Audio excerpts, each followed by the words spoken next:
Almost to the top of K1, Killington, Vermont. Just shy of 4,000 feet above sea level at the top. And I was hoping to find a state tree to climb up here, but I have not seen a sugar maple for about 1,000 feet in elevation behind me. So I might still go to the top here and take in the views, and then I'll probably have to climb a sugar maple near the bottom. There's the top.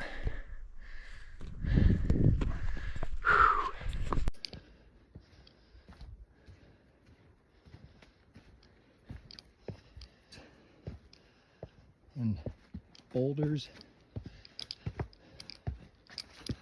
This is the final few feet of the trail to the summit, to the top of K1, Killington. So one of the ways you can identify balsam fir versus black spruce is balsam fir gets these little bubbles that you pop. Let's see if I can get you a better one. And sap comes out. This looks like a decent one. Yeah. That is balsam fir. And I think I've been mistaking them as black spruce. Wouldn't be surprised if there's some black spruce in here, but those little sap blisters are telltale balsam fir. This is the top of K1, Killington, Vermont. And I'm on the quest to climb the state tree of Vermont, which, not surprisingly, I'm not going to find up here. By the time you get this high, we're at almost 4,000 feet above sea level, so this is a predominantly boreal forest up here. So on my way down the mountain, I'm going to find a sugar maple. Some other folks up here.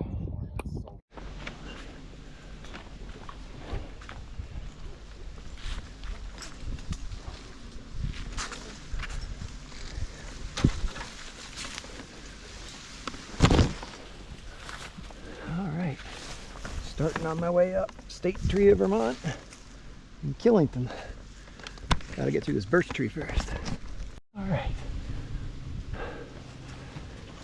We did it. And a sugar maple, the state tree of Vermont in Killington, Vermont. I'm a little tired. Just climbed to the top of K1 with all my climbing gear, and there were no sugar maples on top. I didn't expect any. It's mostly once you get up top like a boreal forest, so you get up on top and it's balsam fir and red spruce. So I'm on my way back down the mountain now on the ski slope, and I started picking up sugar maples again. Beautiful tree. A lot of great things to celebrate about the forest of Vermont. More than half of the maple syrup that comes out of the United States or produced in the United States comes from Vermont. Some really cool wood products as well. A company I read about called Train Names, and they make hardwood toys for kids out of beech and ash and other hardwoods. Let's see, the Vermont Bowl Company is a cool manufacturer of hardwood bowls. And over $2 billion a year of economic activity generated by forest and wood products from Vermont. It's just a really awesome state. And I gotta tell you, as I've traveled around from state to state looking at forest, this is one of the healthiest forest ecosystems I have seen yet.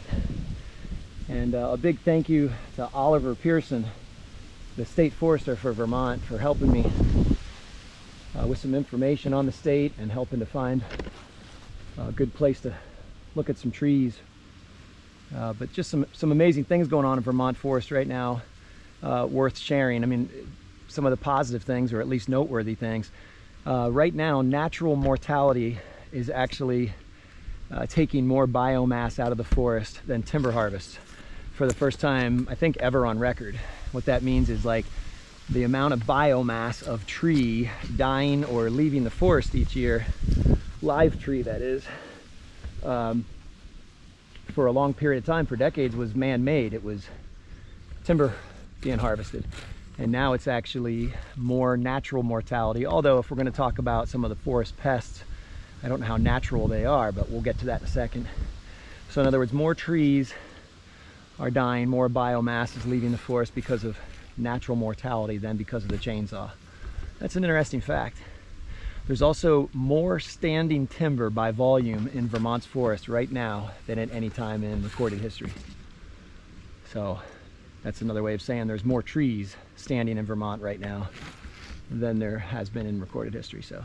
But what just struck me as I drove through with my wife yesterday was just, we actually saw healthy stands of eastern hemlock trees. We saw healthy stands of white ash and green ash. We saw healthy stands of American beech. And I commented, I sent a text to my sons back in Pennsylvania, and I said, if you want to see what Pennsylvania looked like 30 years ago, come to Vermont. And I would kind of say that to anybody that is passionate about American forests. Come to Vermont, come see this forest with your own eyes. It's just one of the healthiest forests I've seen. Now let's hit on some of the threats though. There's a lot to celebrate here, but there's also things to take very seriously. Like much of the eastern forest, we have the emerald ash borer. It is here. It is killing ash trees in the state. All I will say is not at the rate I've seen in New York and Pennsylvania and Maryland and elsewhere. So same with the woolly adelgid, which attacks the hemlock. It's here, but I saw plenty of healthy hemlock stands still standing. And the American beech is being hammered by beech leaf disease. However, here, I really have not seen major infestations. So I guess the question is it just that we're ahead of the curve and it's coming? Or is there something going on here that's keeping those pests at bay? All three of those pests I just named are non-native. They're not from North America. They were introduced from Asia or Europe.